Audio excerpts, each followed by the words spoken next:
کتاب ملا یازر الفقی کی جلد اول میں لکھا ہوا ہے کہ تھوک کے ساتھ استنجا جائز ہے، اور اسی کتاب میں جلد سوئم میں ہے کہ گدے کا گوشت حلال ہے۔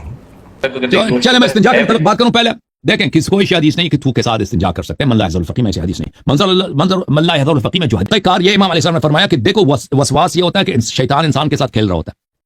شیطان آپ کے ذہن کو، آپ کی زندگی کو مشکل کرنے کے لیے آپ کے ذہن میں بار بار کہہ رہا ہے کہ بھئی کیا ہے، تجھ سے پیشاب نکل آئی، اب تو تجھے دھونا پڑے گا بھائی، پورے کپڑے اس طرح نجس ہے۔ تو یہ انسان کو بار بار کپڑے دھونا اس طرح یہ انسان کی زندگی کو سخت کر لیتا ہے۔ تو آپ کیا کرو تاکہ آپ کا یہ وسواس نہ ہو، جب آپ ادھر پیشاب کر لیتے ہو نا تو اپنے اس پہ جب اس نے آپ اس پہ اپنے آپ تھوک لو، اس میں اب تھوک لو۔ جب آپ نے تھوک لیا تو اس سے کیا ہوتا ہے کہ اگر بعد میں آپ نے دیکھ لیا کہ یہاں پہ ایک نمی ہے، آپ کے شلوار میں، آپ کے ٹراؤزر میں، آپ کے انڈرویئر میں ایک نمی ہے، تو کہہ دیں یہ میرا تھوک ہے، یہ پیشاب نہیں ہے، تاکہ تیرے ذہن کو تسلی ہو، تو شیطان کے وسواس سے بچ سکے۔ یہ حدیث کا مطلب یہ ہے، سمجھ میں آ رہی ہے بات آپ کو؟ اس طرح تاکہ آپ کی زندگی آسان ہو جائے۔ یہ اس لیے نہیں ہے کہ آپ استنجا کر سکتے ہیں تھوک سے۔ وسائل الشیعہ میں ایک حدیث ہے کہ دنیا میں تھوک سے آپ کسی چیز کو پاک نہیں کر سکتے سوائے خون کے۔ اگر خون کا کوئی دبا ہے تھوک ہے اس کو آپ مٹھا سکتے ہیں، باقی کسی چیز کو پیشاب ہو یا پاخانہ اس کو تھوک کے ذریعے آپ پاک نہیں کر سکتے۔ یہ جو ہے نا یہ وسواس کے لیے یہ حدیث۔ اچھا پھر انہوں نے جو سوال کیا، اگلا سوال کس چیز کا تھا استنجا کے بعد؟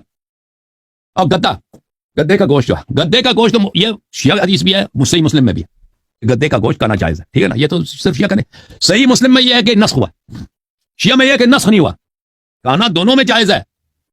صرف بات اس پہ ہو رہی ہے کہ ہم کہتے ہیں کہ منسوخ نہیں ہوا ہے، آپ لوگ کہتے ہیں منسوخ ہوا ہے، منسوخ ہوا، ٹھیک ہے نا؟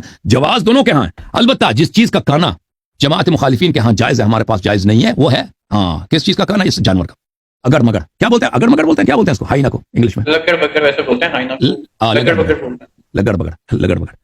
یہ کتاب تفسیر شافعی ملاحظہ کریں، یہاں پر قال الشافعی، شافعی فرماتے ہیں وَلُحُومُ الضُّبَاعِ تُبَاعُ عِندَنَا بِمَکَّہ، لگڑ بگڑ کے جو گوشت ہے ہمارے ہاں قصائیوں میں مکہ میں بین صفا والمروہ، صفا والمروہ کے درمیان پرانے زمانے میں مارکیٹ ہوتا تھا، اب نہیں ہے وہاں پہ صرف وہ واکنگ کے لیے ہوتا ہے، جاگنگ کے لیے۔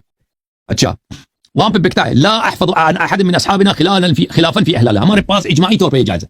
اچھا اس کے علاوہ چوہے کا کھانا، چوہے کا گوشت، یہ کتاب ہے المجموع شرح المحذب نووی صاحب کی، یہاں پر کہتے ہیں وہ یربوع من الطیبات، جو صحرائی چوہا ہوتا ہے یہ طیب ہے، تصطاد العرب وتاکلہ، عرب اس کو یہ طیبات میں سے اس کو صید کیا کرو، شکار کرو، کھایا کرو۔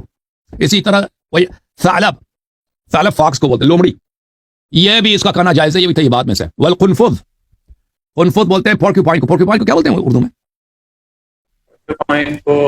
یہ الجامع لاحکام القرآن ہے قرطبی صاحب کی، جلد نمبر 9 ہے، یہاں پہ روایت کرتے ہیں قالت عائشہ فی الفأرہ، عائشہ صاحبہ چوہا کے متعلق، ما ہی بحرام، فأرہ چوہا جو گھر میں چوہا ہوتا ہے نا حرام ہی نہیں ہے بھائی، ان کا فتویٰ ہے، ٹھیک ہے نا؟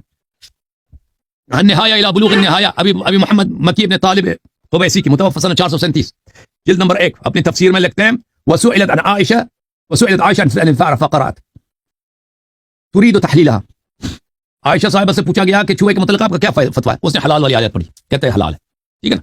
تو گدھے کا جہاں تک تعلق ہے شیعہ مذہب میں وہ کیا ہے، وہ مکروہ ہے، اس کا کھانا، اس کا گوشت کا کھانا، وہ مسلم میں بھی ہے کہ رسول صلی اللہ علیہ وسلم نے اس کی اجازت دی تھی، لوگ کہتے تھے، بعد میں مسلم کہتا ہے یہ نسخ ہوا ہے، ہم کہتے ہیں نسخ نہیں ہوا، نسخ ثابت نہیں ہے، ٹھیک ہے نا؟ فرق اتنا ہے۔